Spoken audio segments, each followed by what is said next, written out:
What's up, Tony? Well, I'm sorry ahead of time if this video is blurry for you all. If you don't know about the bomb cyclone that happened here on the West Coast, I had no power for about 3 days last week. It was super cold, and I still don't have internet. And so I'm using my phone as a hotspot plus as a video recording device.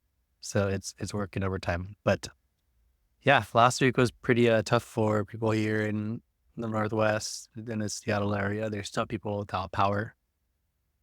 But fortunately, we have power. All right, where to go for episode 39? A couple things that I thought was interesting to talk about this week. So let's see, what is it? Crypto gets a boost. SC director is like, you're not going to fire me. I'm out.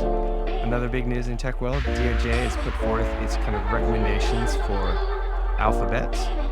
And then I really hate this name. DOGE,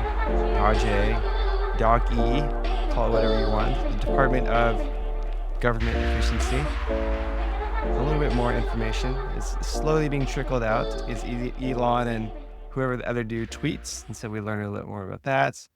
And yeah, I guess if we have a little bit of free time, just kind of like open mic. We'll see where we go. If you're in crypto, you're a happy camper in this last few weeks here, because last week crypto went on a boom and Bitcoin is continuing to break through all-time high levels. It's reaching for $100,000. I think the highest it got so far is 99,830, somewhere around that area.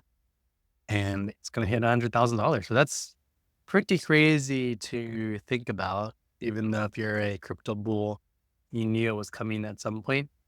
But to think that, Bitcoin was under $1 probably 10 to 15 years ago, and now it's at $100,000. So lots of crypto millionaires out there.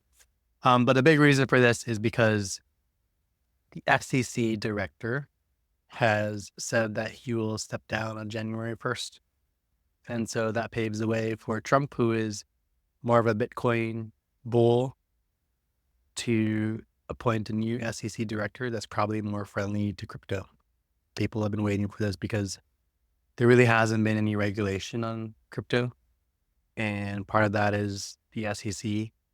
And so with someone new coming in that may be more favorable towards crypto in general, then there could be regulations, which is actually good for the industry. So that was big reason why it pumped. Yeah. Did you benefit from it? I did. As I tell you, I was kind of taking out some of my coins out of cold storage and putting them onto an exchange, getting ready to trim some holdings, I guess, to say. But, again, I trimmed a lot during the last bull run and never really picked it back up. So I don't have that much left. I'm definitely not one of the crypto millionaires, unfortunately, which I should be, but I'm not. Me neither. But I would say this was a welcomed pop. Yeah. And I think also I think it was this week though, DJT, Trump's whatever media company, there was rumors or things going around saying they were interested in buying a crypto exchange. And so that just fed more fuel to the fire that Trump is going to definitely be crypto friendly, especially if he's going to start a business in it. What better way to profit off being the president than, controlling the regulations for your own companies. So anyways. Yeah. The other thing he said too is that he wants the United States to be like the hub for crypto, right? So he wants more United States government investment into holding crypto. Yeah.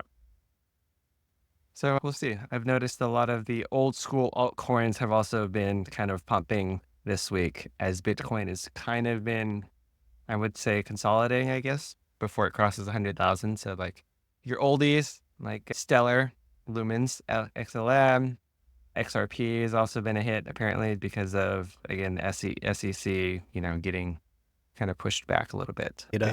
ADA, Cardano. Yeah, so a lot of oldies but goodies are starting to follow the trend. They've been laggards, actually, during this run. Ethereum also. People are waiting for Ethereum. So we'll see. Yeah, it's all good. It's all good stuff, and hopefully it continues going up because a bunch of us are waiting for that next all-time highs for all the cryptos, right? Yeah. What do you think about Bitcoin being a reserve currency or whatever, a reserve holding? That's been hot news lately too. Yeah, Divest our gold holdings and increase our Bitcoin holdings. I don't know if that really makes sense. I mean, I think it could make sense. It's obviously it's too volatile, right? To kind of stomach. Like if the U.S. puts money into it in the sum of billions of dollars, for example, can lose billions of dollars pretty quickly.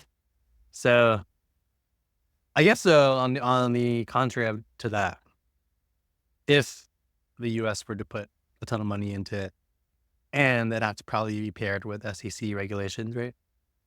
Then perhaps that would reduce the volatility. So if that were to happen, then storage, I think, would be more viable. Yeah, people have talked about like, oh, it's so exciting that the US is going to do that. I'm like, does that actually make sense? There's a reason gold has a value across the world, right? It's tangible. It's always been associated with wealth. I'm thinking, what if the power goes out? Your Bitcoins are kind of worthless without power. You know what I mean? But especially for people who do follow crypto, MicroStrategy has also been the hot thing lately, right? Because they did a strategy shift and they've been buying Bitcoin as kind of like a holding company for Bitcoin at this point. I was reading an article, the CEO, what's his name? Michael was making his predictions. If you don't own Bitcoin, it's like going to 13 million in like by 45, I think was the article. I was looking into it. They own like 300-ish thousand Bitcoin at this point. It's crazy. So remind me, how much outstanding Bitcoin is there? It's like 26 million Bitcoins. Is that right? I don't know. I don't know the number. So basically, like if they own 10% of Bitcoins, does it even make sense for countries to try and use it as a reserve currency if a public company already owns 10% of it? You know what I mean? Yeah. Anyways, I mean, I'm not going. I think that's why though we need regulations in place. Yeah. Maybe limit those shares of this, for example. Yeah. But anyways, just food for thought since we're talking about crypto. Yeah. All right. Well, we'll see what happens in January 1st when a new SEC person gets appointed. And I think it's a positive sign for crypto in general over the next 4 years. So it'll be interesting to cover as the months go on with the crypto story. Continuing with government authorities.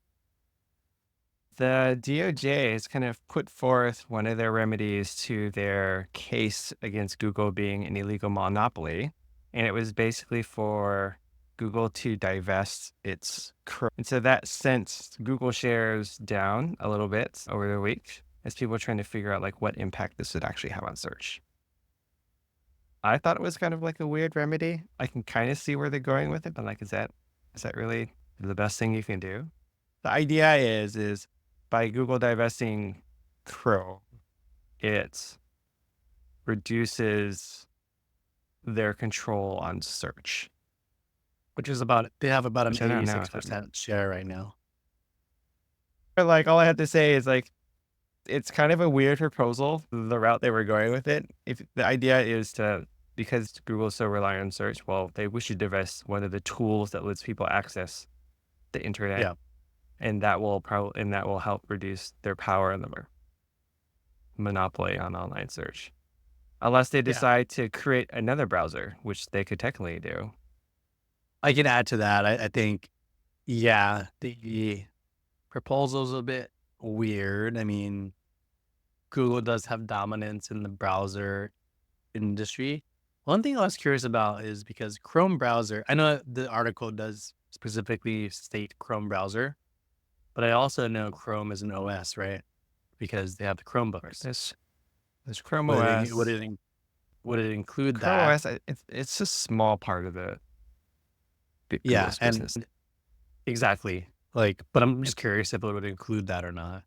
Even though like Chrome laptops, they aren't very well used or adopted, and so Yeah. Apple, Microsoft still have the share in those. Yeah. And then my last thing is, yeah, I've said it before in a podcast. I think nothing's going to come of this. I think it's more of just hey, DOJ, we're continuing to serve a purpose and do our job. Google, you need to be sued for monopolies because otherwise people will be angry that we're not doing anything about these things. And then it's going to lead to nowhere.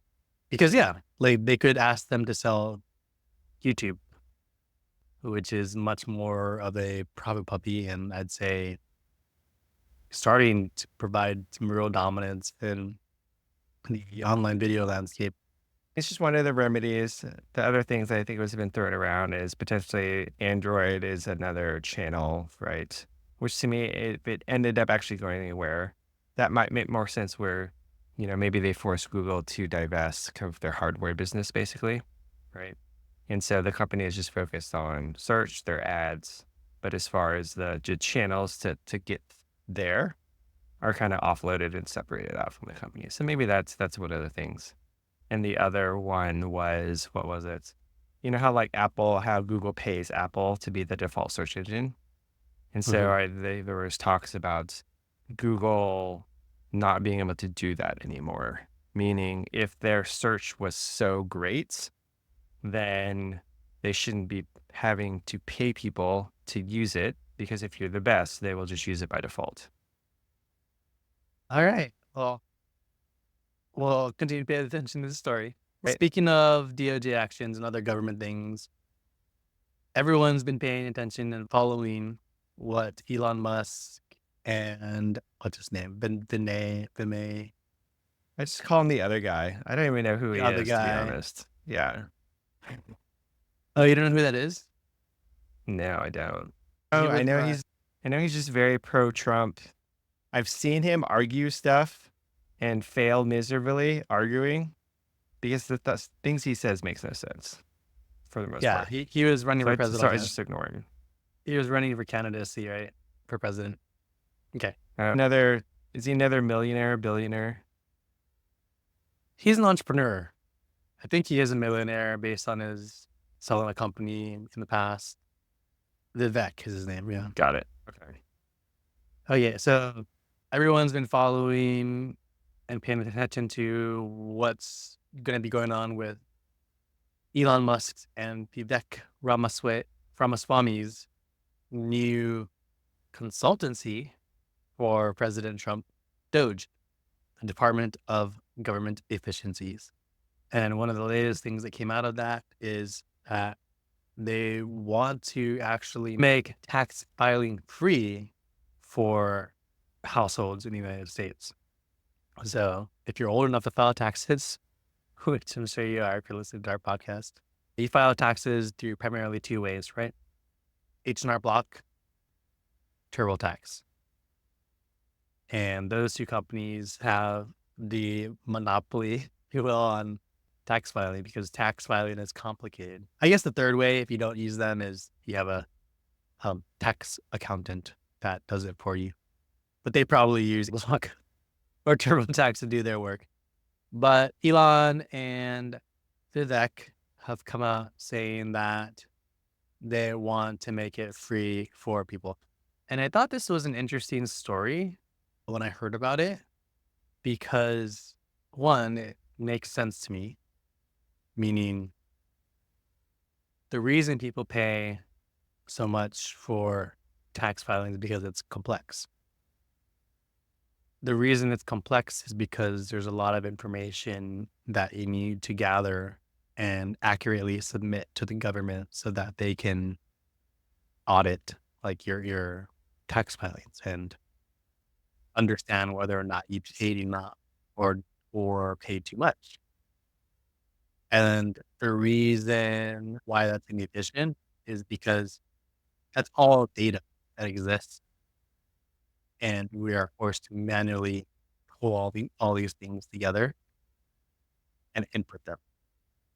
When I heard this story, I was like, "Oh, that makes sense." And I think like the IRS has all this data on everyone in the United States because if you work for a company, they need to report how much they paid you and how much you get out. So why can't all these things, this digital ecosystem, just be automated so that people in the government can spend less time auditing and people on the consumer side can spend less time doing the manual work? The involvement of a more technology, uh, intellectual entity helping to change the government with their technology, I think is something that I've always wanted. I always think like anytime you use government products or websites, they're just super clunky and not what we feel that we would kind of build like, in our worlds in the high tech world. So yeah, those are my those are my thoughts and reactions to hearing about it. What about you? What are you processing as you hear this story? I mean, so there's a few things why our taxes are so complicated, right? And a large part of it is driven by all these different codes that basically your normal American doesn't take advantage of or can't take advantage of, right? A lot of the complexity is for rich people to be able to get out of paying taxes. Essentially, that's what it is, right? You own a business, have all these write-offs I can do to basically make my taxes go to zero. So that's where all the complexity comes. If you really think about it, it's not for the everyday, poor people or middle America. This is all for rich people and business owners, et cetera, to be able to write off taxes, right? And so that's one thing. It's like, all right, that we should get rid of all the loopholes and the complexity on that side, right? Two is other countries do this. And I think what you said makes complete sense. Like the IRS, when we file our taxes, you get audited if they think something is up. It's like, well, just tell me how much you think I owe, right? And if you look, what's the one country? I think Sweden comes to mind. They basically do your taxes, send out this document like, all right, here's what you have to pay. Is it accurate? And if it's not accurate, then you can provide more information and they'll fix it, right? And then to me, that model makes the most sense because you're going to tell me if I'm wrong anyways. So you might as well just tell me what you think I owe. And if I don't think it's right, I'll give you more information. And that would streamline so much. But again, wealthy people don't want to get rid of all these tax loopholes, right? Because Yeah. they don't want to pay. Like I pay like what, 25, 30% of my income is taxes. And I don't really have a way to write them off. But like Elon, I'm sure he's methods to basically reduce his tax things to zero. So it's like, put your money where your mouth is. If you want efficiency, then the loopholes have got to go. So do you think that I know. your It's pause? just one of the things I've seen them kind of like spew out of things they want to Yeah. fix.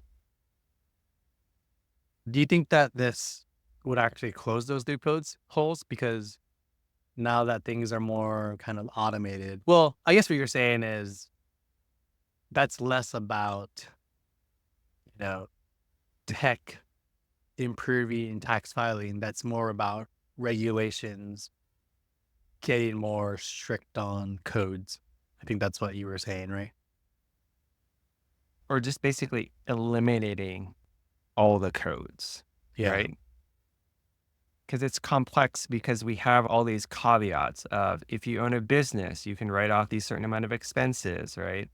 And so middle Americas, that's not something they will ever be able to take advantage of. And why we pay so much in taxes is to basically support people who own businesses or the millionaires and billionaires to support, their mega yachts, right? It's because they have these ways to use the tax code to essentially not have to pay anything or any taxes on their Right. stuff, right?